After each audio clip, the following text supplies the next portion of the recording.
Navbatdagi sura Mumtahina surasi. Mumtahina surasi Mumtahana ham deyiladi. Mashhur Mumtahana. Mumtahana degani imtihon Mumtahina mashhura. Uzr, Mumtahina bo'ladi. Mumtahina degani imtihon qiluvchi degani. Ya'ni bu surada imtihon qiluvchi oyatlar borligi uchun bu sura Mumtahina deyilgan. Mumtahana esa imtihon qilingan ayol degani. Nega desa, o'sha imtihon mu'minalarni iymonini sinash haqidagi imtihon bo'lgan.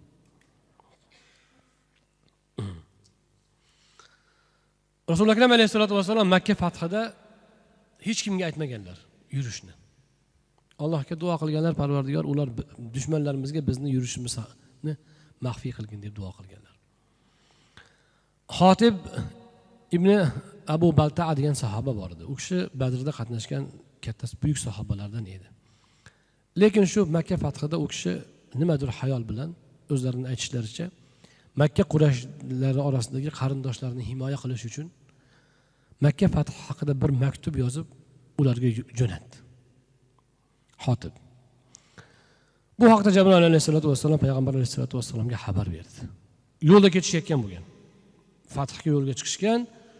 Yo'lda keyin Rasululloh akram alayhisalom Hazrat Ali, Urva ibn Zubayr yana bir kishini Miqdod roziyallohu anhuni aytib borib bir ayol bor, o'sha ayolni tutinglar, o'shanda maktub bor olib kelinglar dedilar. Ular yo'lni qidirib hali ayolni topishdi. Topishib keyin u ayoldan senda xat bor chiqar deyishdi. Deganda ular bu Sahih Buxoriyda kelgan bu hadis. U ayol aytdiki, menda hech qanaqa xat yo'q dedi. Shunda ular u deb bu desa hech urinmadi. Oxiri aytishdiki, agar xatni chiqarmasang, unda kiyimingni yechishing kerak bo'ladi. Biz ishonishimiz uchun deyishdi. Ya'ni tahdid qilishdi. Shunda ayol noiloj sochini ostidan xatni maktubni chiqardi. Rasululloh akram alayhisolatu vasallamga olib kelishdi. Maktubni ochsa, Xotib ibn Abu Balta'dan maktub, Makkadagi qarindoshlariga yozilgan maktub. Payg'ambarimiz alayhisalom boshida 10 ming odam ketdi Makkaga qarab degan xabar. Shunda Rasululloh akram alayhisolatu vasallam nega bunday qilding ey Xotib dedilar. Ya Rasululloh, men kufrga yordam berish, iymondan qaytish qilmat uchun qilmadim. U mazmunda qilmadim buni. Lekin sahobalaringizning hammasining yerda qarindoshi, yordamchilari bor. Mening ahlimga yerda yordamchi yo'q. Siz albatta g'olib bo'lishingizga to'la ishonaman men. Faqat men ularga bu gapni aytishdan maqsad meni farzandlarimni bola chaqamni himoya qilish uchun edi deganlar.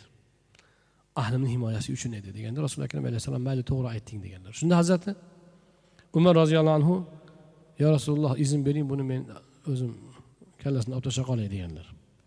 Deganda Rasululloh akram alayhisalom shunda aytganlar. Yo'q deganlar. Sen qayerdan bilasan Alloh Badr ahliga qarab sizlarning oldingi keyingi gunohinglarni kechirdim degandir balki deganlar. Ya'ni shundoq. Badr ahli mana shunaqa fazilatga ega bo'lgan edi. Nega shunaqa bo'lgan? Chunki Badr ahli musulmonlarga eng qiyin vaziyatda jonini tikib fidokorlik qilgan insonlar.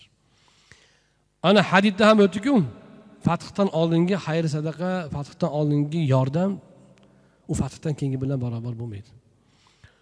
Bu doimiy qoida bu. Vaziyat qiyinlashgan sari, qiyin bo'lgan sari o'sha vaziyatda yaxshilik qilish qancha qiyin bo'lsa, savobi shuncha ko'p bo'laveradi. Umumiy qoida shu. Musulmonlarning ravnaqini ko'rib, hamma yoq oshiq bo'layotgandan keyin endi nima qilaveradi? Yordam qilaveradi. Haligi bu yakka shaxslarda ham bo'lishi mumkin. Bir kishiga qiynalgan paytda yordam berish bor. Keyin tevaragi to'g'ri so'rgandan keyin yordam bersangiz, bermasangiz unga farqi yo'q u. Lekin bersangiz beravering. Lekin u ketaveradi shunday ham. Yo'lga tushib qoldi. Ana u qiynalgan paytdagi yordamni o'rnini bosmaydi hech qaysi yordam. To'g'rimi? Allohning yo'lidagi yordam ham mana shunaqa. Qiyinchilik paytidagi yordam buning savobi alohida yuqori bo'ladi. Ana shunda ushbu suraning dastlabki oyatlari nozil bo'lgan. Rasululloh akram alayhisolatu vasallamga nozil bo'lib, ey iymon keltir. Bismillahirrohmanirrohim. Ya ayyuhallazina amanu la tattakhidu aduwwi wa aduwwakum awliya'a tulquna ilayhim bil mawaddati wa qad kafaru bima ja'akum minal haqq. Ey iymon keltirganlar, sizlar meni dushmanim, o'zingizlarning dushmaninglarni do'st qilmanglar sizlar. Sizlar ularga mehr muhabbat ko'rsatmoqchi bo'lasizlar, ularga mehr ko'rsatib rahm shafqat qilmoqchi bo'lasizlar. Lekin ular Robbilaridan kelgan haqqa, Qur'onga ular kufr keltirgan odamlar. Demak, Qur'onga kufr keltirish bu musulmon kishi uchun nihoyatda og'ir bir demak holat hisoblanar ekan. Birovning Qur'onga kufr keltirgan bo'lishi. Ular payg'ambarni va iymon keltirganlarni shahardan haydab chiqargan odamlar-ku, Makka mushriklar. Ularga sizlar mehr ko'rsatmanglar. Oyatlari nozil bo'ldi. Lan tanfa'akum arhamukum va la auladukum. Bola chaqa qarindosh urug' sizlarga foyda bermaydi. Qiyomat kuni esa ora ochiq bo'ladi. Alloh hammasini bayon qilib beradi. Ana undan keyingi oyatlarda Ibrohim alayhisolatu vassalomning otalari haqqiga qilgan duolari haqida so'z ketadi. Ibrohim alayhisalom u kishi bilan birga bo'lgan kishilar qavmlarini da'vat qilishdi. Ular quloq solmagach aytishdiki, Ibrohim alayhisalom aytdiki, men sening haqqingga istig'for aytaman dedi, otalar haqqiga. Va ular duo qilishdi. Robbimiz biz senga tavakkul qildik va bizni kofirlarga fitna qilib qo'ymagin degan duolarni qilishdi. Mana shu duolar keladi. Ana bu Ibrohim alayhisolatu vassalomning qissasida sizlar uchun oxiratga iymon keltirgan kishilar uchun ibrat bordir, namuna bordir deydi Alloh subhanahu va taolo. Undan keyingi oyatlarda esa, mo'min musulmonlar bilan mo'min musulmon bo'lmaganlar o'rtasidagi aloqalar haqida so'z ketadi. Mana la yanhakumullohu anil ladina lam yuqatilukum fid-din. Dinda sizlarga qarshi kurashmagan odamga yaxshilik qilishinglar, ularga adolat qilishinglarni Alloh man qilmaydi. Va lam yukhrijukum min diyarikum. Ya'ni diniylarda sizlarga qarshilik qilmayapti, diniylarda sizlarga qarshi urushmayapti dinda va sizlarni yurtinglardan chiqarib yubormayapti. Mana shunday g'ayri dinlar bor. Nima qilamiz ularga? Ularga yaxshilik qilavering, yaxshilikdan qaytarmaydi Alloh. Ularga adolatli bo'lishingizdan ham qaytarmaydi. Lekin sizlarga qarshi dinda urush qilgan shaxsiy emas va sizlarni yurtingizdan chiqargan odamlarga yaxshilik qilishinglar. Va ularni do'st tutishinglar. Yoki sizlarni yurtdan chiqarishinglarga yordam berganlarga sizlar xayrixoh bo'lishinglarni Alloh man qiladi. Alloh bundan qaytaradi. Ana undan keyingi oyatlar shu imtihon oyatlari. Suraning imtihon degan nomi ham bor. Sura bilan tanishdingmi, tanishmadingmi? Tanishmadingmi? Sura Madinada nozil bo'lgan, Mumtahina surasi. Uzun mufassal suralardan hisoblanadi. Nido bilan boshlangan suralardan ya ayyuhallazina amanu deb boshlangan. Xo'p. Ya ayyuhallazina amanu deb boshlangan qaysi sura o'tdi tepada? Birinchisi ya Muhammad allazina boshlanadi. Ya ayyuhallazina amanu deb boshlangan sura. Birinchisi Moida. Ikkinchisi Hujrat. Uchinchisi mana shu Mumtahina surasi hisoblanadi. Mushafdagi tartibga ko'ra 60-sura, nozil bo'lishiga ko'ra 91-sura. Mushafda 2,5 sahifaga joylashgan, 13 oyatdan iborat, 348 kalimasi bor, 1542 ta harfi bor. 28-juzning 10-chi, 8-chi, 10-chi sahifalar. Suraning 4 ta nomi bor. Mumtahana nomi bor. Keyin imtihon nomi bor. Imtihon ma'nosida.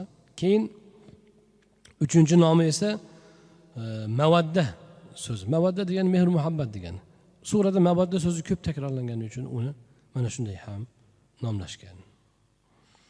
Surada ayollarga bay'at qilish masalasi ko'tarilgan va yana ba'zi bir hukmlar ko'tarilgan. Xullas Alloh subhanahu va taolo surada ana o'sha imtihon haqida aytadiki, imtihon haqida ham bir narsani bilib qo'yishimiz kerak. Ummu Gulsum Uqba ibn Abu Mu'ayt degan kishining qizi Abdurrahmon ibn Avfning xotini bor edi. Makkada Hudaybiyada nima bo'lgan? Hudaybiyada bizdan borgan erkaklarni qaytarasizlar. Bizdan borganlarni qaytarasizlar degan shart Makka ahli tomonidan Madina ahliga musulmonlarga qo'yilgan edi. Bu shartda ayollar alohida zikr qilinmagan ekan. Asosan erkaklar nazarda tutilgan ekan. Ayollar iymonga kelib Madinaga hijrat qildi ba'zi ayollar. Birinchisi mana shu Ummu Gulsum binti Uqba bo'lgan ekan. Bu odam, bu ayol Madinaga kelsa, uni akalari, ukalari kelishibdi. Yo Rasululloh, shartnoma Muhammad alayhisolatu vasallamdan endi ular iymon keltirmagan, yo Rasululloh demasa ham, ular talab qilib kelishgan. Shartnomaga ko'ra bizni singilni qaytarasizlar, opamizni qaytarasizlar. Rasululloh akram alayhisolatu vasallam aytganlarga shartnomada erkaklar nazarda tutilgan, ayollar yo'q edi. Mana shu oyat bilan ular, demak, muhojira ayollar haqida oyatlar nozil bo'ldi. Ushbu oyat nozil bo'lgandan keyin muslima ayol mushrika bilan oila qurishi bekor qilingan. Shunda payg'ambarimiz alayhisolatu vasallam Zaynabni ham chaqirib olganlar. Zaynab roziyallohu anha. Lekin u alohida bir hikoya. Zaynab roziyallohu anhaning hikoyasi alohida. Zaynab roziyallohu anha erdan ajrashib kelganlar, lekin vafo qilganlar va oxiri yashaganlar. Er ham musulmon bo'lgan, Abul Asam. Xullas bu yerda mo'min ayollar kelsa, endi Rasululloh akram alayhisalom aytdilarki, yo'q, endi ular qaytmaydi. Faqat endi imtihon qilish kerak. Nega? Nega bu surada imtihonga buyurilgan? Chunki dushman josus yuborishi mumkin. Nimadir dushmanlik qilishi mumkin. Shuning uchun kelgan ayollarni imtihon qilish buyurildi. Kelgan ayol kelsa imtihon qilishardi. Men Alloh va Rasuliga chin iymon bilan keldim. Erimni yomon ko'rib ajrashish niyatdagina kelganim yo'q.